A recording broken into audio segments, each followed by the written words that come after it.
going on, Canucks fans? Welcome back to episode 14 of Blackfish. My name's Tyson Cole. We don't have my regular co-host here, Dave Hall, but we've got Jake Fraser, the one who makes us look pretty and hitting switches in the back, as my co-host today. We got a little separate, exclusive interview today with Vancouver Giants forward Mathis Preston. He's a special kid. He was a lot of fun interviewing him. Jake, what did you think?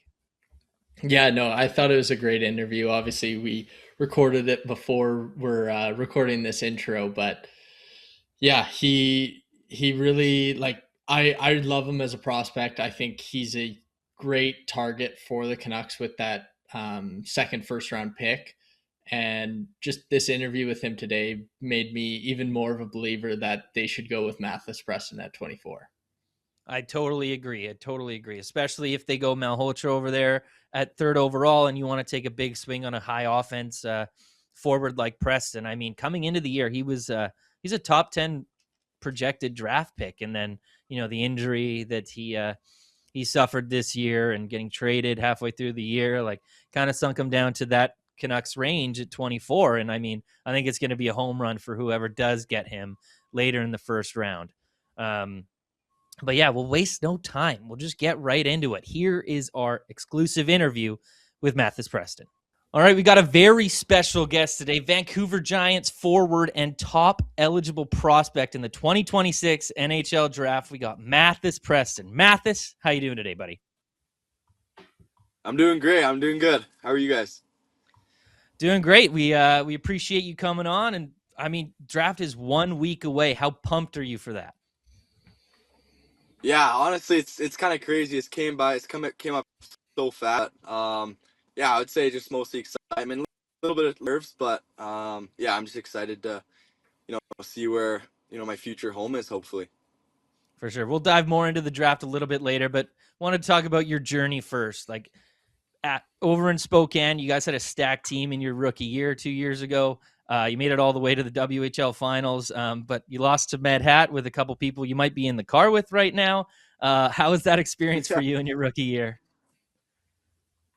Yeah, it was unbelievable. I think just kind of with the personnel we had, getting to learn from guys like Kat and Crystal. I learned so much when I was 16, and I think it was perfect, kind of being that guy that can look up to really talented players like that, and going on a run and getting that playoff experience is something that I think I can carry with me for the rest of my career. For sure. Just kind of jumping forward a bit, you get traded this season. What was your reaction when you found out you were going back home to BC to the Vancouver Giants?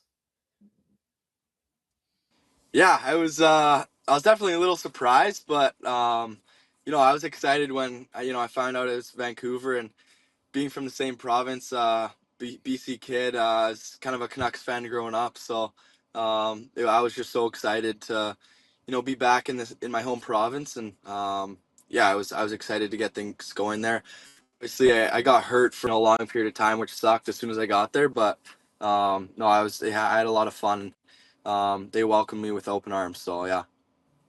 Yeah, just how challenging was it for you, just the transition, moving to a new team in the middle of a season?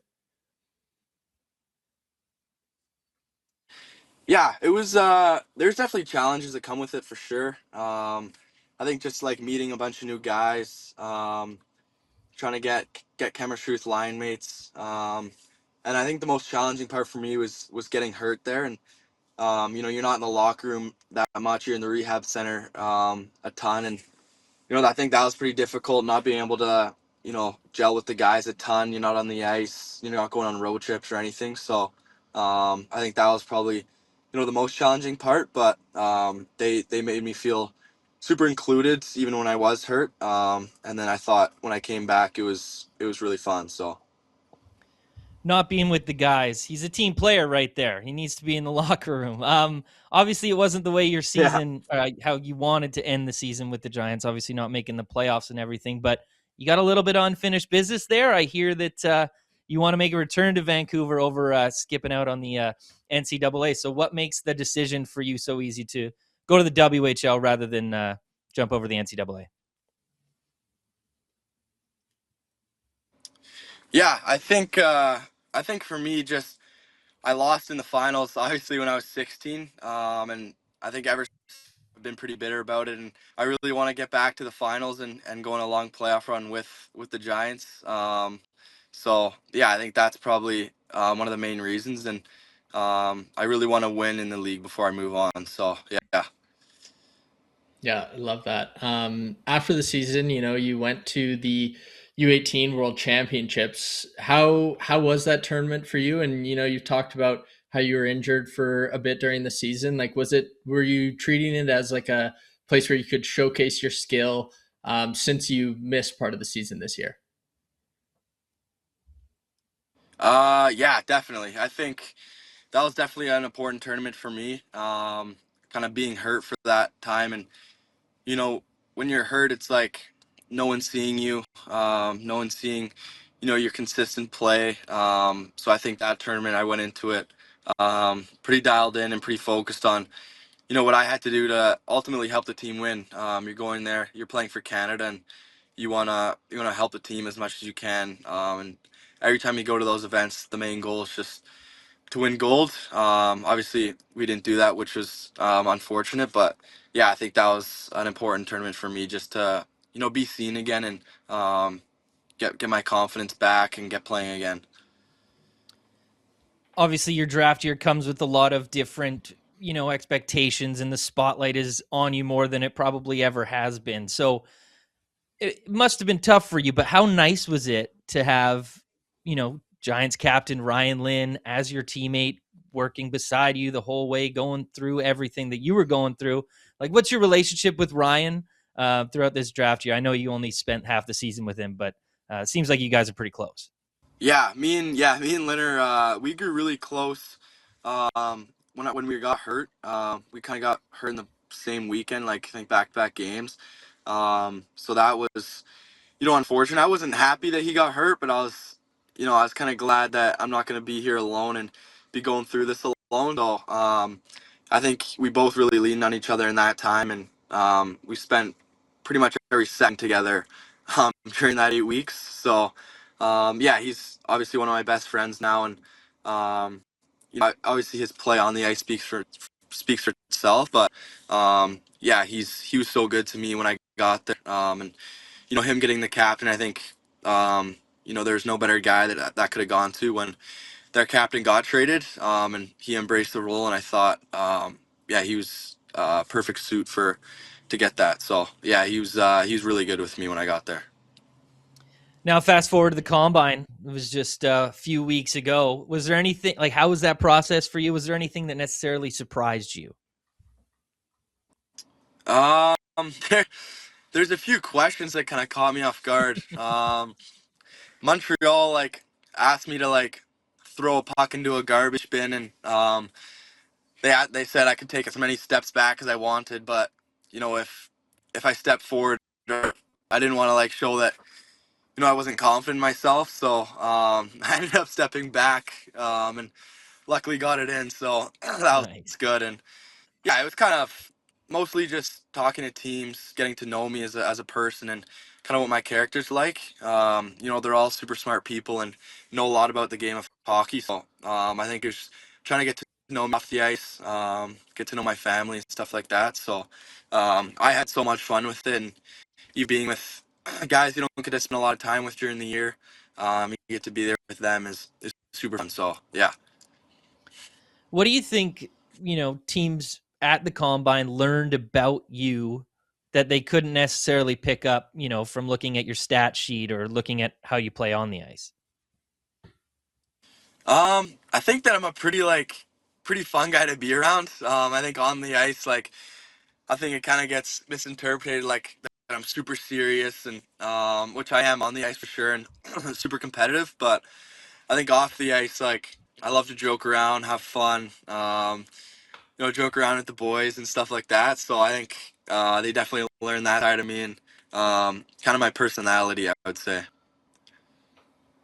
You're a player that plays with a ton of speed. You've got a great shot, a lot of skill. But What's something that you think scouts underestimate about your game? I would say I wouldn't say like underestimate, but I think my vision vision. I think that I use my teammates a lot, especially when you're going against top pairs. You're not gonna be able to beat guys one on one every time. Um, that you're playing against NHL prospects in the Western League, and they all have good sticks, good body positioning and stuff. So I think dragging guys to me and finding guys is something that I definitely improved on this year. And you talked about some of your meetings with teams, and according to some reports, like the Canucks seem very high on you. How was your meeting with them? Yeah, the Canucks, they were really good actually. Yeah, we I love the vibe. I thought when I got in, it was good, and yeah, I think they got to know me a lot off the ice. But I think kind of with the way they're going, kind of the thing that I can help them create offense, score goals, and generate offense for them. But yeah, the meeting went really well. It was good. I got to know them. Got to know a little bit about their organization, how they run things. Obviously, they got a new coach and stuff. So yeah, that meeting went really well. Obviously, you don't have to list every team, but how many teams did you meet with? Who was all interested in Mathis Preston? I ended up meeting with 24 teams. So Whoa. it was quite a few. It was pretty busy. So um, yeah, it was. I thought some teams kind of go about it. Some teams have like clips, more like game film, stuff like that, and then some teams are pretty chill. It's just mostly trying to know you as a person. Explain to you how you can help their team and what they need. Um, so it's kind of a different variety of styles that how they do things, but yeah, I enjoyed all of them. They're super fun. Yeah, you must have been busy. Holy crap. um, you Yeah, yeah. I mean, you were just kind of talking about it right there, how like there's so many different styles and different types of meetings and interviews that you had during that process. But what was something that you kind of thought that was the main thing that NHL teams were focusing on during interviews with you? Um, I thought the main thing was like your family background, what what your family's values are, what kind of family you come from, what type of person you are, how you treat people. I would say mostly character stuff, because obviously they're super smart and they know a lot about your game. They come and watch you play throughout the year. So I think mostly just how you are off the ice, how you are with your teammates, and how you can help a locker room. I want to dive back a little bit into some of your traits. Like you talked about your vision. Obviously, we know you have a ton of speed. Your skating's you're one of the best skaters in the draft. How would you describe your top traits as a player?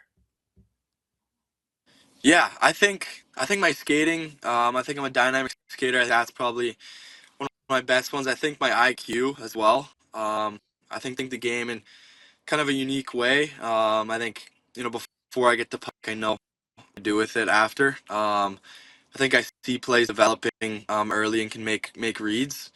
And I think I have a pretty good shot as well. I love to use my shot. Whether it's on the power play, 5-on-5. And yeah, I think my skating and my hockey sense are my best attributes for sure. So I'm not going to ask you that generic question like who you emulate your game after in the NHL. But if you were in Shell right now and you're creating your own player character, what player type would you give yourself? um, it's- I would say like a skilled winger probably. Mm-hmm. Yeah, Okay. I would say that But like most. Yeah, they do probably. like playmaker, sniper, two-way forward, like that kind of stuff. Uh It's tough. I would have to go sniper, I think. I think last year I was definitely more of a shooter. With guys to see the ice so well. Yeah, I was able to get shots off and jump into space. I think this year I found like I had the puck on my stick a lot more. I was making plays, I was distributing. So I would say if you asked me that question last year, sniper, but I think this year maybe playmaker. But I think overall it's sniper. Yeah. Skill wingard all around. That's good. Coming into the year, you were a projected top 10 pick, kind of hovering around there, but only because of injury now, some scouts have you kind of at the second half of the first round. You think you're kind of being slept on this year?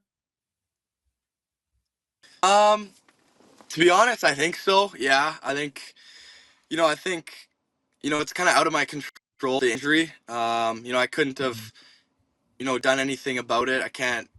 I don't have superpowers to heal it up fast and get back out there. So, yeah, I think so for sure. But again, I think for me, I just want to go to a team that values me and that I can help with. I think the main thing is just going to a team that I can play as early as possible and make an impact at level. But yeah, I think with the injury, it was, it's definitely frustrating times because it's so out of my control. I couldn't have really done anything about it. So I think that's kind of the part that was most frustrating. But at the end of the day, I'm just super grateful to be in this position. So Yeah, it seems like whoever's going to pick you, if they get you in the second half of the first round, it's going to be a steal for them, and they're going to be really happy with the pick. Obviously, you're going to be very happy with whatever team drafts you. But as a BC kid, knowing how passionate hockey fans are in this market, what would it mean to you to be drafted by the Canucks? oh man, it would mean the world. Honestly, I think like being a kid, growing up in the area, now even playing in Vancouver. I think the script would be crazy. Playing in Vancouver, getting drafted by Vancouver. Um, it would honestly be a dream come true. You dream of a kid. I was 4 years old in a Canucks jersey playing mini sticks, and then to be drafted by them would be crazy. Honestly, I can't really put into words like what I would think, but yeah, for me and my family, it'd be unreal. But like I said, I'm super grateful to hopefully get picked by any team. But yeah, definitely by the Canucks, it'd mean a little more being a BC kid for sure. Well, we're rooting for you, Mathis. Hopefully, you do end up in Vancouver, but you're going to have to get used to talking to us a lot more if you do. So hopefully that wouldn't bother you too much. Draft, as I mentioned, in a week today, as we're recording on Friday. You planning on going to the draft? Yes, yeah, I am. Yeah. You got your suit picked out and everything? Are you getting all like dazzled and like Ike Howard did, or what do you got planned? I wouldn't say I went that far, but I got a suit. I don't got that crazy. I think it was like a white belt or something he had on, but I don't got Yeah, that. But yeah, I got a suit and just some pictures that mean a lot to me, like my family. Even the rocks are in there, so right on. yeah, it's good. And yeah, it's definitely nothing crazy though. But yeah, I got a suit for sure. All right. Well, I know you're in the car with them right now, so if you don't want to say anything too nice about them, you don't have to. But I guess you're from Penticton, they're from Osoyoos. What was it like growing up with them? Helping you out and just having someone of your age group who is as skilled as you, obviously going high in the NHL draft. What was it like to have them kind of by your side as you grew up and now through this process as well? Yeah, honestly, you kind of when you're younger, you don't really realize like how much it means to you. But being getting older, you realize that those are the times that you remember forever. They've been my best friends off the ice for a number of years now, and yeah, obviously playing with them, how they think the game is so special. I think our game definitely go together well. So fine pulling space, dragging guys to them and stuff. So I think off the ice, we hang out a ton in the summer. Obviously train together, so it's lots of fun being around them. And it'd be crazy if you're after the team, but yeah, it's honestly just so fun being with them in the summer, training, being on the ice together. It's what the dream's all about. No, for sure. And hey, if you could just put in a good word for us to them, I don't know if they can hear us right now, but if they want to come on Blackfish too, we're happy to have them. Anyway, Mathis, thank you so much for joining us today. It was truly, truly special. You're our first draft eligible prospect on the show, so you can put that on the inside of your suit as well for for your draft night. Anyway, thank you so much for joining us today. Yeah, awesome. Thank you guys for having me. I really appreciate it. And that was our exclusive interview with Mathis Preston. Man, I'm impressed. I know we teased it at the top that it was a good interview, but I think it absolutely crushed. And there was a little bit of technical difficulties there with Mathis. We had half of his visual, but got all the audio, and that's what's important. So I'm looking forward to next Friday's draft. It's a week away from today as we record right now, and then we'll get to see if Mathis Preston, Penticton boy, is going to be donning a Vancouver Canucks jersey. Anyway, we've got another exclusive interview coming up early next week, hopefully, crossing our fingers with that. And then we've got a massive, massive show on Wednesday where we break down the entire draft. It's our draft primer show. We're going to do a mock draft with Steven Ellis, Daily Faceoff prospect guru. We're going to go through our guys who we're planting our flag in. We're going to go through any changes to our rankings. We'll go through all 32, and then we'll have a little fun. I've got some pieces coming over at CanucksArmy that I kind of talked about earlier. Making NHL draft comparables based on draft year's points per game, and then also trying to find out who in this draft the Canucks might take based on who the profiles that Todd Harvey has traditionally taken. Anyway, that's going to be episode 14 of Blackfish. Look forward to episode 15 or 16 where we do the whole draft breakdown. Anyway, for Jake Fraser, I'm Tyson Cole. Thank you so much for listening to another episode of Blackfish.